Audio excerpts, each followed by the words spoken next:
At its simplest, a storm is a disturbance of some kind in the atmosphere or across the natural world. When we think of them then, we think of regular storms as they happen on Earth, complete with howling winds, torrential rain, and raging blizzards. However, because every other planet that isn't Earth has a unique atmosphere, and because every world is different, the storms that take place not on Earth can also be very different too.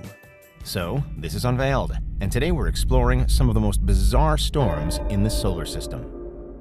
Do you need the big questions answered? Are you constantly curious? Then why not subscribe to Unveiled for more clips like this one, and ring the bell for more thought-provoking content. Clearly, just on Earth, storms can already vary in severity. Some pass quickly and inflict little to no damage, while others can cause immense destruction and long-lasting devastation.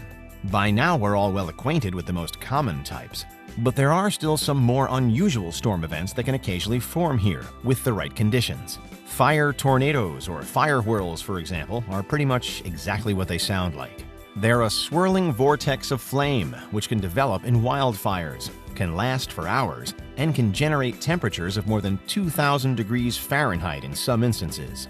Meanwhile, at the other end of the spectrum, there's thundersnow, another rare storm type, but this time merging a thunderstorm and a blizzard to bring the worst aspects of both. Winds can reach tremendous speeds, the snow is thick and harsh enough to blind anyone caught in the middle of it, and the lightning that flashes across the sky carries extra strength as well, just to make matters worse. But still, even with the possibility of fire tornadoes and thundersnow, Earth's most extreme weather is perhaps little match for what can be seen on some of the other planets. First, we're headed to Saturn, a ringed giant that's also famous for hosting massive and violent thunderstorms. When these exceptionally angry Saturnian clouds gather, they're visible from space, leading scientists to name them Great White Spots. They seem to hit their peak every couple of decades, at regular intervals in the Saturnian year, which lasts for around 29 Earth years.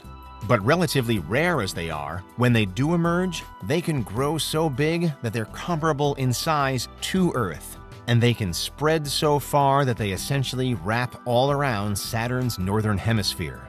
These storms bring major shifts in pressure and temperature, plus surging electrical events.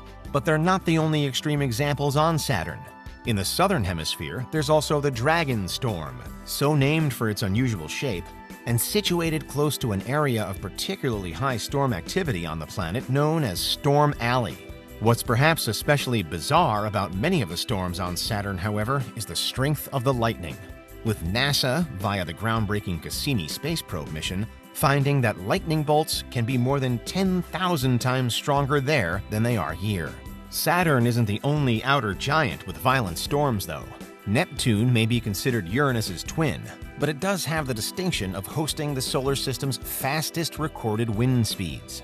And those ferocious winds on this far-off world have previously given rise to what's known as the Great Dark Spot, first seen by the iconic Voyager 2 probe during a flyby in 1989. The spot is thought to form from a break in Neptune's methane clouds, which are themselves composed of frozen methane crystals. Back when Voyager flew close to the planet, it managed to capture winds in the region at speeds of around 1,300 miles per hour, which is so fast that they are in fact constantly breaking the sound barrier, which naturally leads to a sonic boom. Only on Neptune and in the Great Dark Spot, a sonic boom isn't a one-off event, but a constant and deafening cacophony. If we had storms with Neptune-like winds here on Earth then, the sky would forever be filled with loud explosions.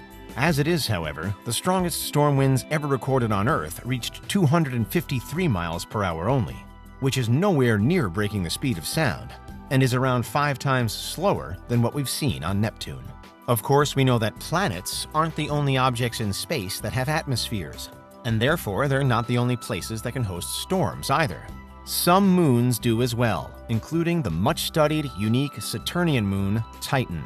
Because it only gets 1% of the sunlight that Earth does, Titan's climate is generally very cold, but there are still thought to be some major similarities between it and Earth. For one, there's something of a hydrological cycle on Titan akin to the water cycle on Earth. It generates methane rain on the moon, and perhaps allows for methane rainbows too. What makes the rain on Titan even more bizarre, however, is that because of low gravity, it falls as if in slow motion. Titan has about 1/7 the gravity of Earth, so the liquid methane would also fall at about 1/7 the speed that the raindrops on our planet do at least. It's thought then that if you were to somehow stand on the surface of Titan during a rainy day, you would be able to feel each individual drop of methane rain as it hit your skin. You'd be able to watch as every splash of liquid gently traced a path to the ground. When you consider that Titan is still thought by many to be the most promising body in the solar system to one day host humanity away from Earth, then it becomes clear how different any life away from our planet could be. Singing in the slow motion rain on Titan really could be the norm for our species one day, even if right now the prospect feels weird and unusual. But finally, let's take a trip to the largest planet orbiting our sun, Jupiter. Jupiter's Great Red Spot is easily the most famous storm in the solar system, and for good reason. It's the largest solar system storm ever recorded, with an incredible diameter that at one time spanned the width of 3 Earths. And scientists think that it may have been raging non-stop for more than 350 years. Despite this, however, the planet does have some immediate competition when it comes to violent natural events. One of Jupiter's many moons, Io, has the distinction of being the solar system's most volcanically active place. There are hundreds of volcanoes littering Io, persistently launching gas, including sulfur dioxide, hundreds of miles above the moon's surface. What's especially significant for today's video, though, is that Io's eruptions are also capable of triggering multifaceted chain reactions, so that more and more volcanism takes place there. And with the gravitational pull of Jupiter constantly squeezing Io while all of this is going on, the stage is set for some almighty storms, including for the formation of what NASA ominously refers to as curtains of fire. These are when cracks form in the surface of Io and walls of flame blast out of the ground, again for many miles into the sky. These particular storms are arguably less natural disaster and more hell in real life. And what's more, they might not even be that rare. Were you to somehow find yourself ever on Io, then you'd have to very quickly grow used to them. That said, it's hard to imagine that any life form could be capable of withstanding storms like these on Io, Jupiter, Saturn, Neptune, Titan, or anywhere else. And yet, scientists remain hopeful that life might still be found in at least some of those places. We already know of extremophiles on Earth, microbes and bacteria that can live in seemingly impossible conditions, like in the inner depths of a volcano or on the underside of a centuries-old iceberg. So the thinking is, why not elsewhere in the solar system too? Were we humans ever to witness these storms firsthand though, perhaps in some future time when we've learned how to adapt to other planets and moons, then they'd certainly feel surreal. Rain falling in slow motion, winds that break the sound barrier, and fire that rises from the ground for hours on end. If you ever experience any of that, then clearly you're a long way from home. Nevertheless, it's no wonder that space weather is an ever-growing field of science, because those are some of the most bizarre storms in the solar system. What do you think? Is there anything we missed? Let us know in the comments. Check out these other clips from Unveiled, and make sure you subscribe and ring the bell for our latest content.